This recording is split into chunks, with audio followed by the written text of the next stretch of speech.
A high-stakes power struggle is unfolding in Zimbabwe's ruling party, ZANU-PF, as President Emmerson Mnangagwa allegedly sets his sights on firing Vice President Constantino Chiwenga. According to UK-based Zimbabwean lawyer and political commentator Brighton Mutebuka, Mnangagwa is relying on a binding 2030 resolution to justify Chiwenga's potential expulsion from the party. Mutebuka revealed that Chiwenga's failure to publicly back the resolution could be used as grounds for his dismissal.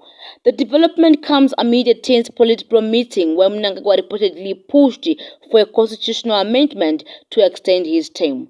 Chiwenga's silence during the meeting has raised concerns about his future within the party.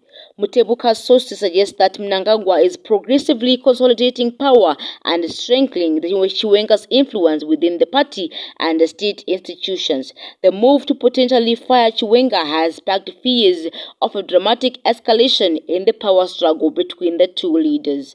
As the situation continues to unfold, Zimbabweans are holding their breath, wondering what's next for Chiwenga and the country's fragile political landscape.